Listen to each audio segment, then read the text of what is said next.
I gave my granddaughter a necklace that belonged to my late wife for her birthday, a cherished family heirloom brimming with the love of generations. But she turned it down flat, dismissing it as worthless trinket in front of her friends, shattering my heart into pieces. I am an elderly grandfather, overflowing with tender memories. She is a young woman of today, dazzled by the shine of the latest trends. You won't believe what she did once she learned the necklace's true worth. Before we go on, please subscribe to the channel and share in the comments where you're tuning in from. Happy birthday, my dear. I reached into the inner pocket of my jacket, my fingers wrapping around the familiar velvet box that had waited 6 years for this very day. Lauren sat amid her college friends in David's living room, shreds of wrapping paper scattered around her feet like autumn leaves. The soft glow from the ceiling lights danced in her auburn hair, so reminiscent of Evelyn's at that age. She turned to me with eager eyes, her hands outstretched already. "From Grandpa, this had better be something special," she teased, and her friends chuckled over their wine glasses. I placed the antique box into her hands, watching her expression closely. "This was your great-great-grandmother's. Then your great-grandmother's. Then—" "Oh." Lauren's face changed as she flipped open the lid. The vintage necklace rested against worn silk, a platinum frame holding 3 rubies encircled by diamonds, forged in 1918, a treasure from a bygone time. She glanced at it for perhaps 2 seconds. No more. The box snapped shut. "Grandpa, this looks like bargain basement junk from a yard sale." She shoved it back toward me across the coffee table. "I mean, really, this ancient relic." My hands hung suspended in the air. The rejected box lay between us like a tiny tomb. "Lauren, that's a family treasure," David murmured softly from his spot by the fireplace. Sophia shifted uneasily on the sofa, her educator's sense picking up the moment's deep weight. "Stop sticking up for it, Dad. And you too, Grandpa." Lauren's tone sharpened with an edge I'd never heard from her. Her friends murmured to each other, obviously entertained by the outdated present. "Come back when you've got something real, like jewelry from our era." The room grew hushed, save for the faint whir of the dishwasher in the distance. I gazed at the box, Evelyn's last hope crumbling inside me like dry leaves. 6 years of thoughtful preparation. 6 years waiting for Lauren's 21st birthday. My voice faltered, the burden of 3 generations bearing down on me. Lauren had already swiveled back to her friends, brushing me off with effortless poise. "Sorry, everyone. Old folks just don't get today's fashion." I lifted the box. My fingers shook just a touch as I tucked it back into my jacket pocket, the velvet warm against my skin. The living room hummed with fresh chatter, but it all faded from my ears. David met my gaze, his brow furrowed in worry. "Dad, it's all right." The reply came out more even than I felt. "Have fun with the rest of your celebration, Lauren." I headed for the front door, each footfall steady and intentional. Behind me, bursts of laughter rose over another gift, likely something sleek and pricey, something fitting for a girl of the 21st century. The crisp June breeze brushed my face as I stepped out. My car idled in the driveway, steadfast and waiting like a loyal companion. I lingered behind the wheel for a few minutes, the motor humming, warm air blowing from the vents, the jewelry box pressing against my side through my coat. Evelyn's voice whispered in my mind, "Promise me, Axel," when she's prepared to grasp what family truly signifies. Perhaps Lauren simply wasn't there yet, The ride home blurred by in streaks of street lamps and known routes. My quiet suburb lay still at 9:30, porch lights twinkling like far-off stars. I eased into my driveway and paused, the engine ticking as it settled. Inside, quiet enveloped me, a sharp contrast to the party's din I'd abandoned. I hung my jacket neatly in the entry closet, but clutched the velvet box in my hand. It felt heavier now, laden with letdown. My living room embraced me with its cozy sameness. Evelyn's portrait looked down from over the mantel, her smile locked forever in paint and affection. I sank into my leather armchair, the one she'd chosen for our 30th anniversary, and set the box on the coffee table. "Well, Evelyn," I spoke to her depicted gaze, "our granddaughter isn't quite prepared for your gift yet." The box appeared smaller on the table's glossy top. I eased it open. With gentle care, the necklace captured the lamp's glow. Rubies shimmered like frozen drops of wine. Each diamond flickered with held flame, the platinum frame as sleek as satin under my touch. I'd overlooked its true splendor. The drawer of my coffee table glided open with a soft sigh. Within were tidy piles of files, policy documents, bank records, Evelyn's parting notes. I located the piece I sought, the jewelry valuation from 2 years back. $150,000. The figure glared up from the formal stationery. The evaluator had deemed it an exceptional piece of 1910s artistry, fit for a gallery. Under the valuation rested a note in her own hand. Written in her waning days, her neat script covered the pale paper. "My beloved Axel, if you're reading this, our Lauren has turned 21. Please pass on your great-great-grandmother's necklace only if she honors our family ways with respect. If she's grown too contemporary, too unappreciative, hold off. Hold off until she sees that certain gems can't be purchased in shops, only gained through ages of devotion." I followed Evelyn's words with my fingertip. She'd foreseen it. Somehow, she'd predicted this precise instant. The necklace slumbered in its case like a dormant gem. 3 rubies standing for 3 lines of women who had borne it with honor. Great-great-grandmother Madeline at her 1918 wedding. Great-grandmother Rosalind at high society events through the Great Depression. Evelyn at our wedding in 1975. Each had grasped its meaning far beyond dollars and cents. I raised the necklace with caution, sensing its solid heft. The chain spilled like molten silver over my fingers. This held no resemblance to discount baubles. This was the work of craftsmen from a time when makers valued endurance. She labeled it yard sale trash. I murmured to Evelyn's portrait. "Your great-great-grandmother's bridal necklace." The sorrow weighed in my chest, but beneath it, something stirred. Safeguarding. This necklace embodied 4 generations of affection, endurance, and kin pride. Lauren shared my blood, but blood by itself didn't qualify one for such a heritage. Evelyn's letter crinkled as I refolded it with care. "Hold off until she comprehends," she'd penned. Maybe that moment would arrive.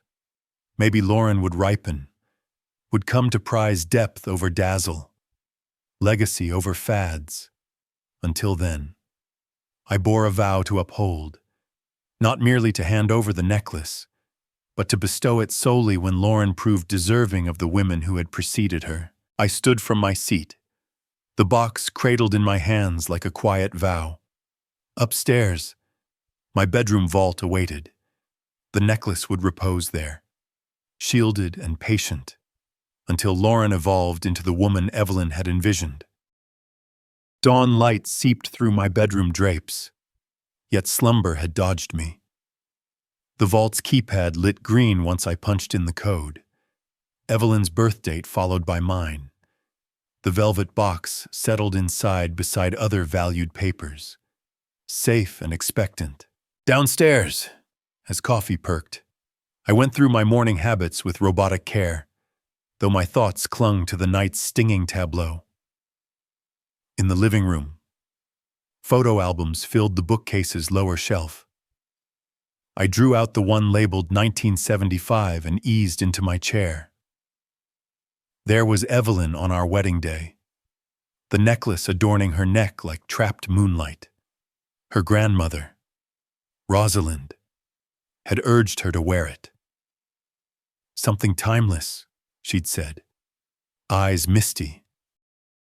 Evelyn had been 26 then, younger than Lauren now, yet already carrying a poise my granddaughter seemed to miss. I leafed through slowly, our lives blooming in softened hues. Evelyn in the yard, Evelyn leading Bible study, Evelyn cradling baby David. In each image, she shone with a depth no purchase or lesson could grant, only existence. By midday, isolation tugged at me like an ancient twinge. I phoned Mark Harrington, my colleague from teaching years, while fiddling in the kitchen. Axel, how was the birthday gathering? Mark's voice buzzed over the speaker. Not entirely as hoped. I drew out leftover stew from the fridge, thankful for mundane chores. Young people these days, they differ from our time. Differ in what way? I paused, balancing devotion to Lauren with a hunger for viewpoint. Less regard for old virtues. Kin lore doesn't hold much sway anymore. Mark let out a gentle laugh. My grandson quizzed me last week on why I cling to my dad's pocket watch when phones do it all. Perhaps we're the outdated ones. Old pal, maybe. But even as I voiced it, part of me resisted. Certain elements outlasted age gaps. Courtesy, thankfulness, the insight that affection often arrives in unforeseen wraps. On the third day, insight dawned. I sat in my den. Evelyn's last letter lay out before me like a guide through sorrow. Her script felt as known as my pulse, elegant curves and firm lines mirroring her spirit perfectly.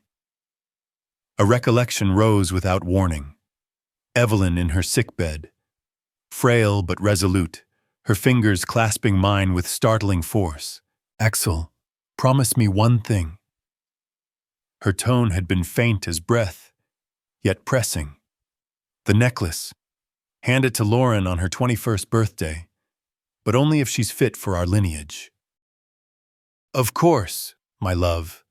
Anything you wish. No. Her hold strengthened. Hear me out. If she's turned too current, too fixated on goods without seeing their deeper merit. Pause.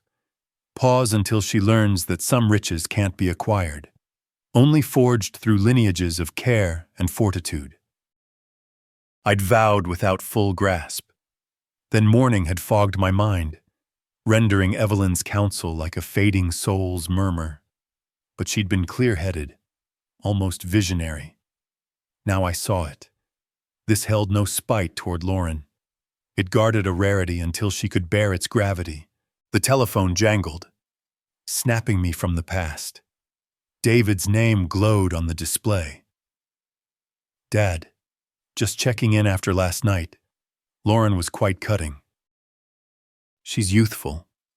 I replied on reflex, though the phrase rang empty. That's no justification for incivility. Sophia and I discussed it. We wonder if we've indulged her spending and outlook too freely. I weighed revealing Evelyn's letter, detailing the necklace's actual price. Yet restraint held me.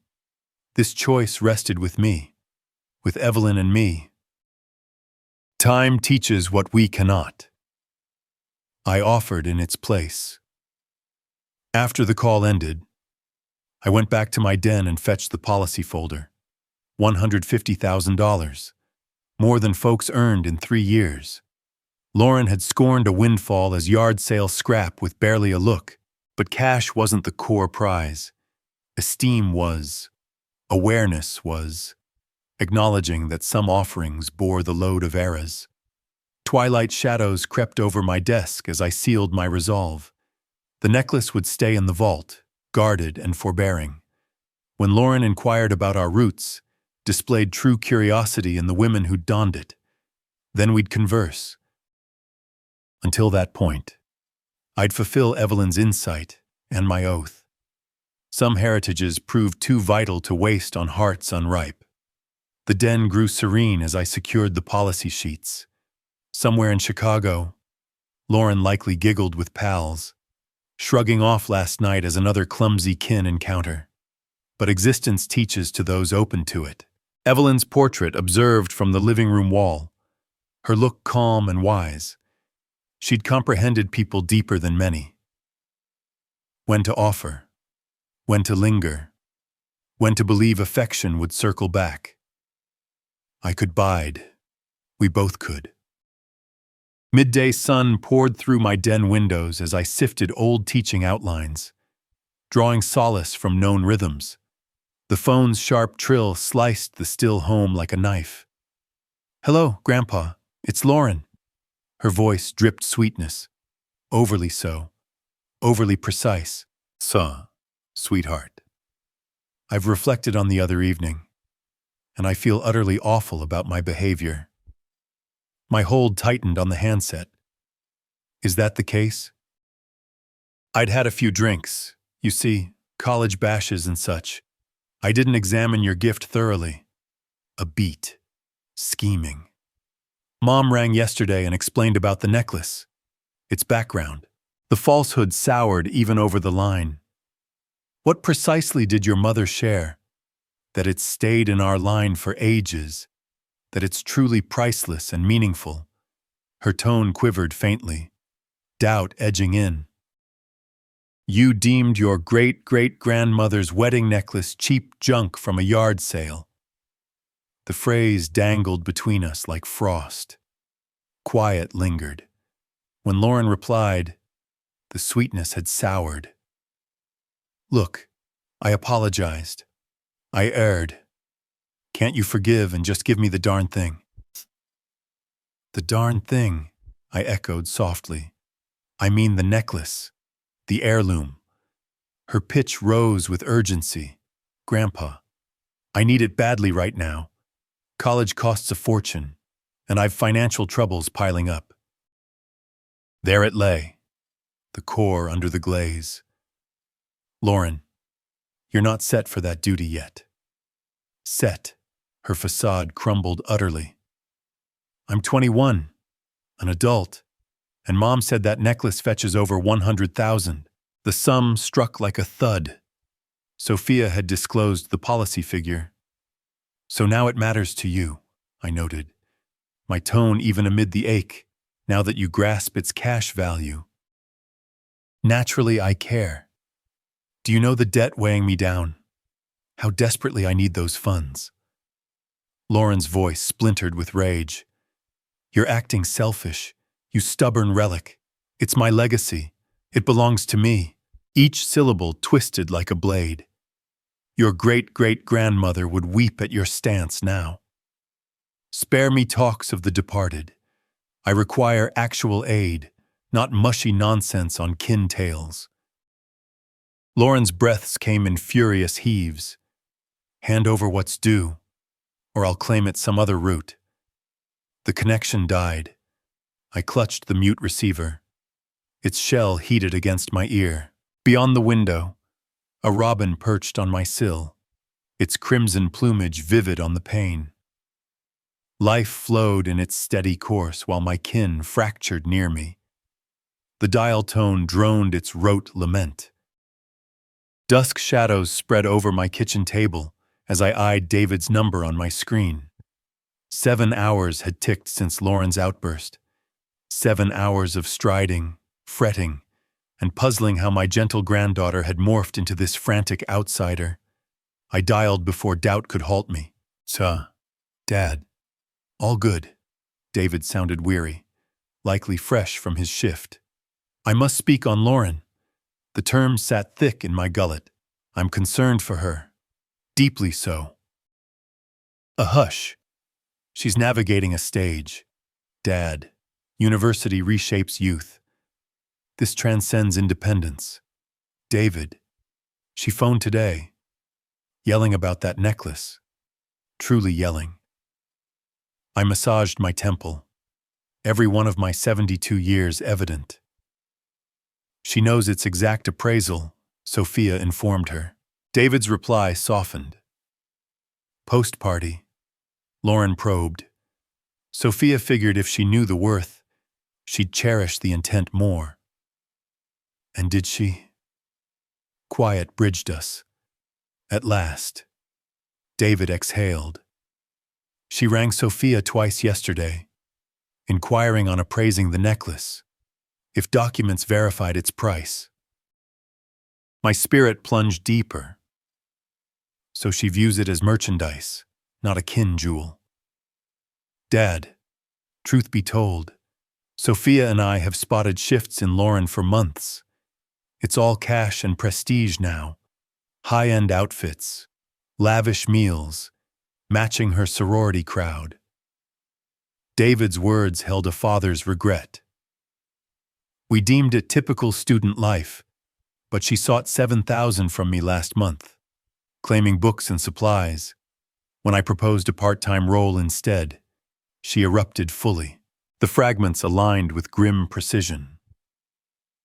She's indebted, we suspect, but she denies it, refuses discussion. David's voice wavered. Your mother would ache witnessing Lauren thus. Evelyn foresaw this risk. She bade me wait till Lauren merited our heritage. I brushed the letter in my shirt, Evelyn's counsel sharper than ever. I didn't grasp then. I do now. What do we pursue? Dad, I'm unsure. The confession stung like loss, but I won't indulge this conduct. That necklace marks 4 lines of devotion and endurance. Lauren eyes it as swift relief. She's our blood.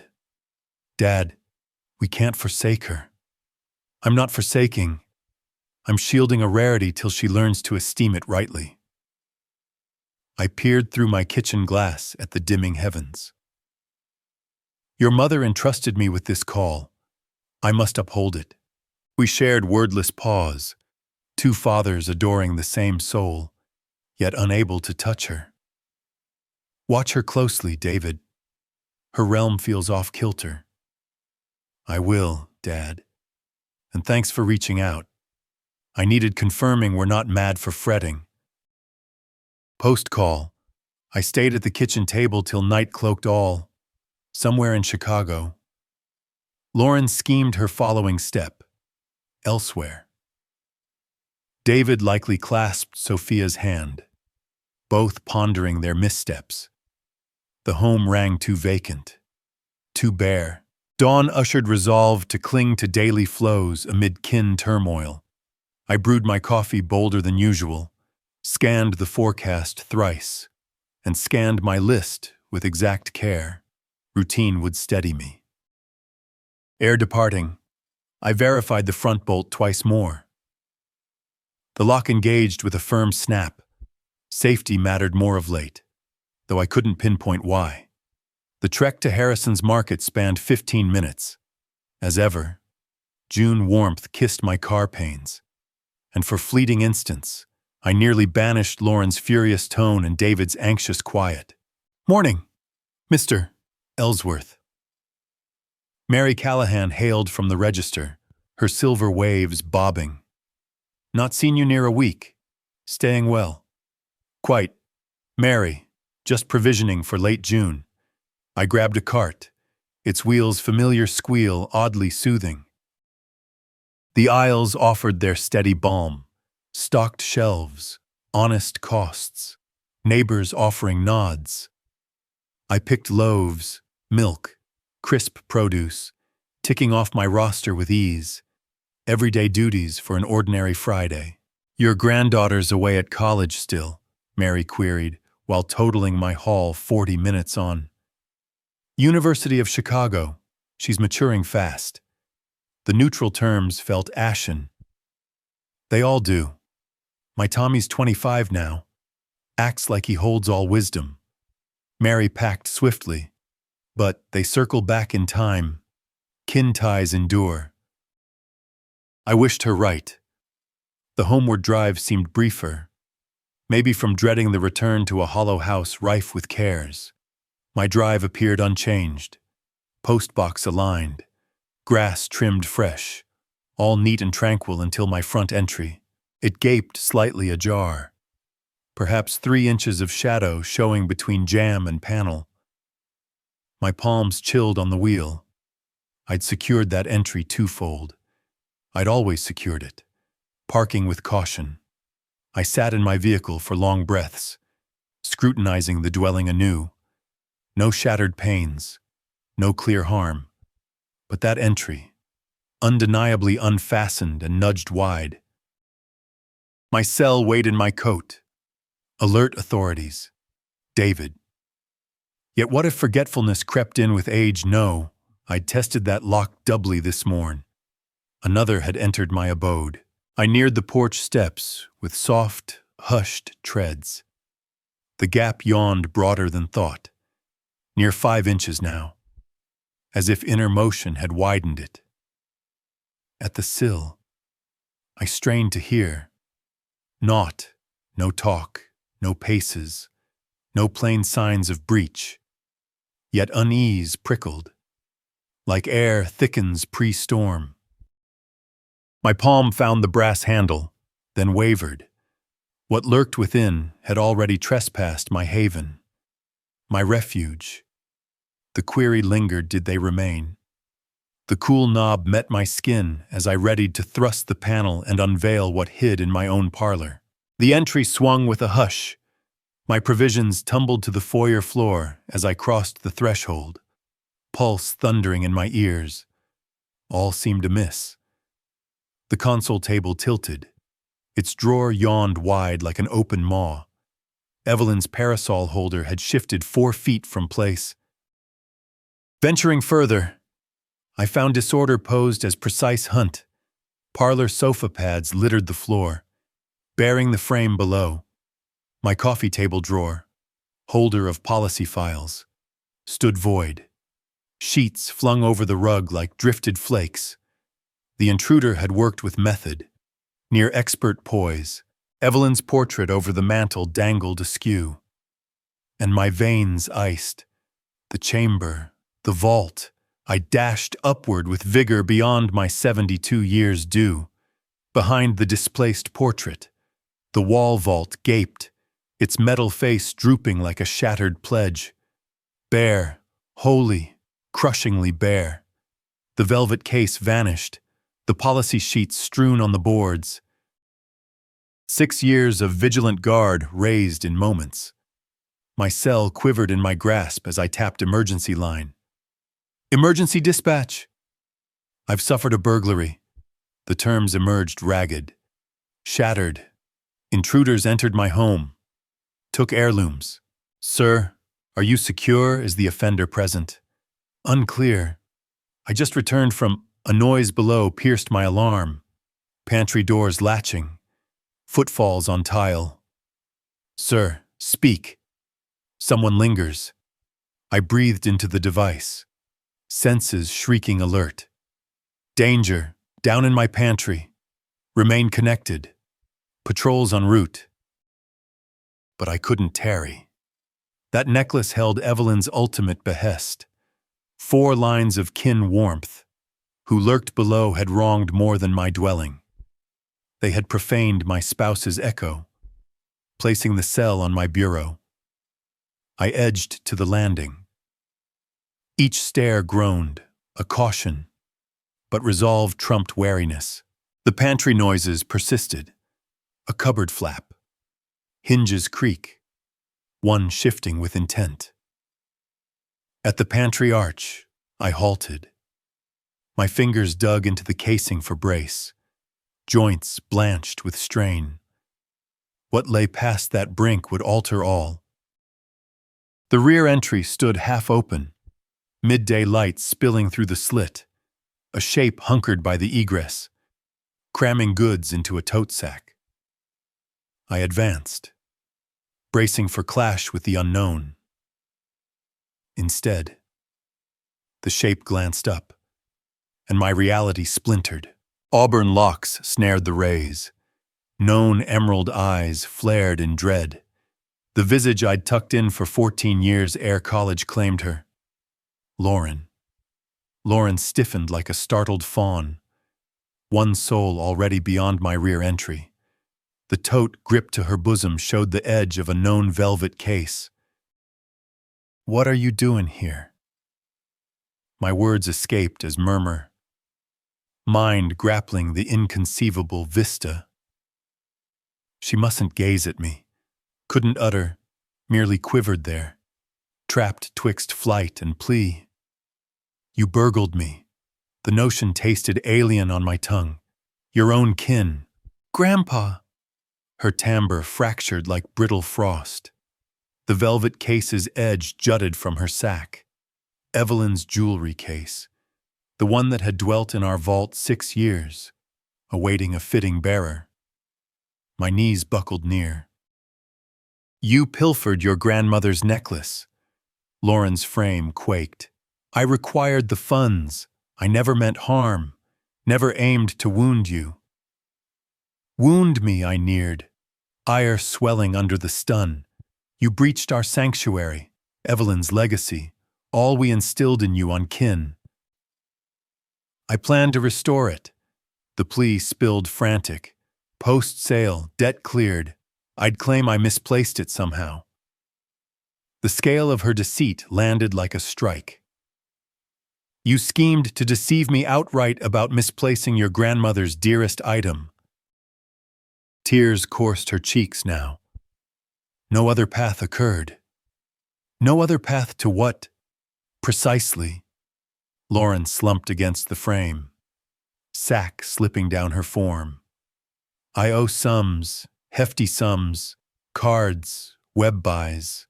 Payments elude me now." My kitchen table loomed distant, yet somehow we settled opposite. Felon and Mark, kin and elder, two souls whose bond had just erupted. "How much?" I queried low.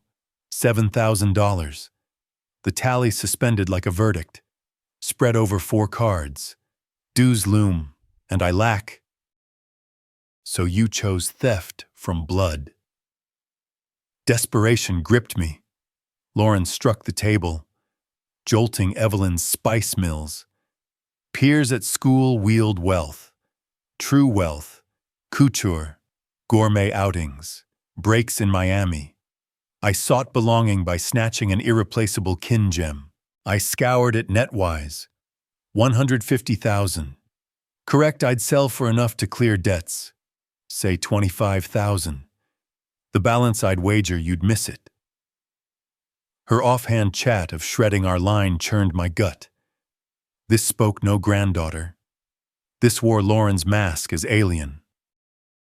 And post-misplacement, I'd finish studies, land solid work, perhaps gift you a stand-in. Lauren swabbed her nose on her cuff, seeming abruptly juvenile. I figured mending all pre-harm struck. "Pre-harm," I echoed her slowly. "Lauren, you've raised our whole tie." The starkness struck us twin-like. Lauren's features folded, and I sensed a rarity perish within. Lauren delved into her sack with unsteady grasp and laid the velvet case on my kitchen table. "I'm sorry, Grandpa, so profoundly sorry." I parted the case with delicacy, inspecting Evelyn's necklace for Mars. The rubies seized the afternoon beams through my pain, still flawless, still pristine, yet somehow lessened by its ordeal. Recount all. My timbre rang elder than my span. From the start. Lauren drew a ragged inhale. It sparked freshman term. My dorm mate's kin gifted her a Mercedes for her birthday. Just so. her fingers knotted in her lap. All in my hall boast funds, boundless plastic, parents forwarding cash for spree jaunts. And you sensed exclusion. I sensed destitute, shamed. Lauren's murmur scarce audible. I snagged my initial card junior year, for crises only. I swore, but sorority mates beckoned to Miami break. Cost for the jaunt, $2,500. Airfare, lodge, extras. She lifted to me with bloodshot gaze. I vowed repayment from summer wage. But autumn term dawned, and all sported fresh garb, fresh all. I held mute, urging her on. The load swelled. Tailored slacks lest I seemed grant-aided. Meals at posh spots since that's where mates dined. 800 bag as all mocked my discount tote. Lauren's timbre shrank per admission. Ere I knew, 7,000 spanned 4 cards. Why not seek us your parents? Me, we'd have aided. Dad and Mom strained for my fees already. Dad hinted at remortgaging for my senior costs. Lauren daubed her lids. How confess I'd squandered 7,000 on frippery and fates while they forfeit all for my learning? The scene sharpened, more grievous, thus theft over plea. I spied the policy sheets as a child. You unveiled the vault once. Recall when I queried Grandma's gems. Lauren's outpour gushed like breached levee. Post-Mom's reveal of over 100,000 worth. I probed auction sites net. I thought sell it, erase cards, none the wiser. And you deemed I'd overlook my wife's prime holding absent. I'd orchestrate a robbery, pose as chance theft. Lauren's murmur dipped further. All plotted. I'd visit next fortnight. We'd uncover the breach joint. You'd claim policy. The chill of her plot chilled deeper than the act. You'd let me think outsiders defiled our home. I know its ring, but I sank. Grandpa, collectors rang last week. They menaced telling parents. Aid Bureau. Lauren hid her face in palms. I diploma in a year. Just needed surviving sons wrecking all lives. Instead, you've wrecked ours. The pantry hushed. Bar the fridge's mild drone. Outward. A hound yapped blocks off. Mundane flow while ours crumbled. The gravest, I voiced at length, is your truth in one we'd have aided. Your kin, me. We'd carve away. I see that now. Lauren's muffled, but shame gripped, dread of failing all, so betrayal over faith. I erred wholly, erred in all. She raised to me with Evelyn's gaze, and my core fractured afresh. I scarce know mending this. Nor did I. Klaxons howled afar. Nearing Pertic, Lauren's eyes bulged in fright. They hunt me, she whispered, scarce over the swell. I regarded my granddaughter true, saw no rogue, but a scared youth who'd erred gravely. In that flash, all Evelyn schooled on kin surged back. Swift, I rose sharp, choice forming. To the cellar, past the boiler, a stock space, conceal there, emerge only at my word. Grandpa, what if they seek me? I steered her to cellar steps, palm firm on her. Hush, absolute, heedless of sounds. Lauren faded into gloom below as crimson and azure beams pierced my front panes. Twin cruisers nosed into my drive, lawmen stepping with drilled haste. I inhaled deep, squared my stance, and unlatched the entry pre-knock. Mr. Ellsworth, the lead, a seasoned Latino gent with warm gaze, advanced. Officer Rodriguez here. You reported entry. Yes, and I regret deeply. I willed my timbre abashed. Muddled, I erred, a grave lapse. Officer Hayes, Junior and doubting, scanned my mien keen. What lapse, sir? I neglected bolting my entries morn. When I returned from market, gusts had nudged them wide. I fretted, deemed breach. I waved helpless, elderly jitters. Alas. Chuan. You swept the full home, Rodriguez queried. I did. Not absent, not awry, merely a doddering sort who forgot his lapse. I held his stare firm, praying my pitch betrayed no deceit. Hayes eyed his notes. Sir, bogus alerts bear a 750 fine.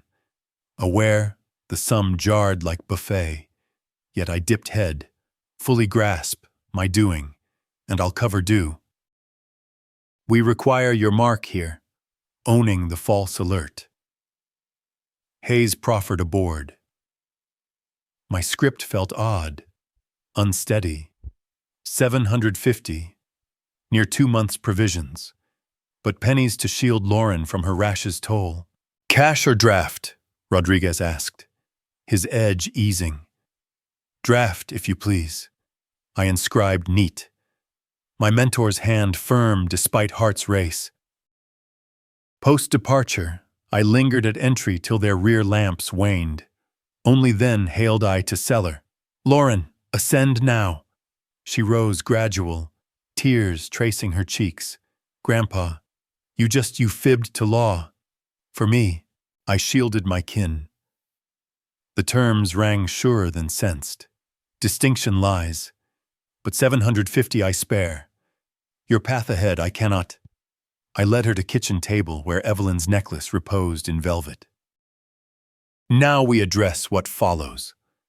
Lauren sank heavy. My boon etched in her form's every crease. We perched in my parlor, ringed by trust's rubble. Lauren edged Evelyn's favored seat while I drew kin files from desk pull. Ere your tomorrow, grasp what you near hawked. I unclasped a hide binder with policy. Snaps. Evelyn's penned kin lore. This necklace forged in 1918 for your great-great-grandmother's nuptials. Lauren inclined as I fanned sepia snaps over tea table. She donned it in Depression days when homes lost all, rather than pawn for bread. She stowed it in basement brick. Why not trade for sustenance? For some hold more than breath. I tapped a blurred bridal snap.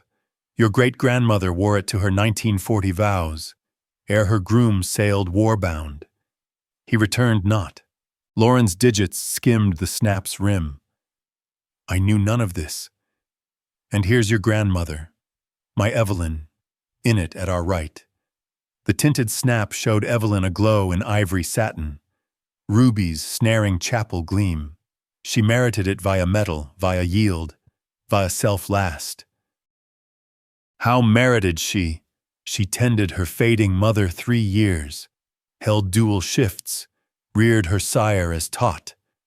I shut the tome soft, ne'er griped, ne'er sought aid, ne'er weighed her wants. Lauren eyed the policy sheet. 150,000. That's mere coin. Its true gauge defies tally. I reclined in my seat, eyeing my granddaughter's visage. Evelyn bound me vow it to you sole when you fathomed kin fealty true. And I flunked that wholly. Not flunked, not wholly. I fetched scribe pad and quill. But terms bind your morrow, firm terms. Lauren bobbed keen, all.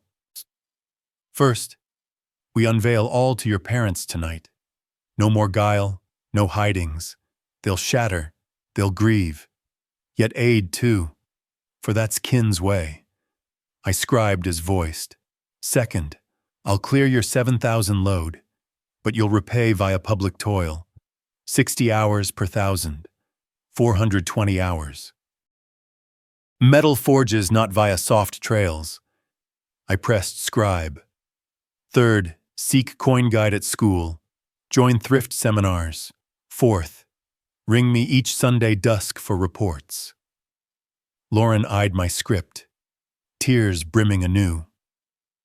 The necklace. When you diploma unburdened, prove a year of sound coin choices, recount kin fealty sans script, then we parlay it. That spans years. Worthy boons oft do. I ceased scribe and proffered the sheet. Affix here our pact. She perused keen, then marked with quaking grasp. Grandpa, why grant fresh chance post my deed? For your grandmother trusted renewals, for your 21, yet gleaning, for I cherish enough to bound, I creased the sheet neat. And for true kin forsakes not in plight. Lauren sobbed free, then honest sobs, no ploy. I crossed to her seat and clasped her as at 7. When night fears gripped, we ring your parents in an hour. I soothed low, joint, then rebuild the rent. For first in days, promise seemed graspable. Post our ring with David and Sophia, weepy, taxing, yet mending at core. Lauren and I set to writing my profaned home. She toiled with frantic zeal, as if bodily labor knit soul scars. Pass those policy sheets, I directed, reordering the tea table pull she'd rifled hours prior. Lauren culled flung docs with caution. Grandpa, at school, all wield such funds. I felt the indigent kin at each mingle. True riches lie not in coin, love. I took the sheets from her, in souls who cherish boundless. We shifted to chamber where my yawning vault gaped wound-like. Lauren watched as I reset Evelyn's necklace to its shrine. Would Grandma scorn me? She murmured low. She'd beam at your valor to own and shift. I latched the vault final. Evelyn trusted growth from slips. In pantry, we readied plain supper joint, toasted cheddar melts and broth, solace fare from Lauren's youth. She navigated my pantry with recalled ease, drawing platters from holds known since 5. I yearn this, she voiced, spooning broth to bowls, coming post-school, tasks at your board while you marked work. Ever welcome. But next use front way. The light quip drew her a teary grin. We dined languid, chatting courses, her field, tomorrow's sans larceny. As night deepened, Lauren aided dishwasher load. I ought return campus ward, she said loath. Campus flees not, but facing with kin brace alters all. I embraced her close, our prime true clasp post-birthday. Heed our accord, Sunday rings, coin council, utter truth. I heed all. Lauren drew back, slinging her sack. Thanks for rescue today. From law, from self. That's grandsire's role. 2 fortnights on. My phone chimed Sunday dusk. Hi, Grandpa, Lauren. Punctual as clock, week treating well. Finer, I commenced counsel at Health Corps and bared exact dues to Mom and Dad. Her timbre rang firmer. Elder. Dad voiced you schooled him on owning duty, their take on debt full. Wroth, yet glad at my candor. Mom wept, but beamed at my aid-seeking. Lauren paused. Grandpa, I've pondered your words on meriting Grandma's necklace, and I grasp now. It's no coin or gem. It's being one who reveres the prior. Through parlor pane, Evelyn's portrait glowed lamp-soft, her grin somehow sanctioning. When you hold that deep, Lauren, we'll weigh your legacy. Till then, glean on, bloom on. I shall love you, Grandpa. Love you too, dear, beyond any necklace's tally. Post-hang, I sat in my still home, sensing true promise for first in fortnights. Kin strands once snapped could reweave tougher if souls willed the toil of trust's mend. Evelyn would beam. As the weeks turned to months, Lauren's voice on those Sunday calls grew steadier, laced with stories of small victories, her laughter returning like spring rain.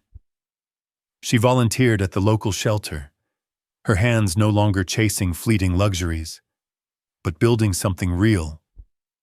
One evening, she arrived unannounced, arms full of photos from her first budgeting seminar, eyes bright with a newfound pride. And in that quiet glow, I saw Evelyn's faith reborn, our family's thread mended, stronger for the fray. What touched you most in this tale of redemption? Share your impressions in the comments below. And let's exchange thoughts. Ask questions to deepen our chat. Engage with the channel together. For the next story, click the box on the left. Thank you.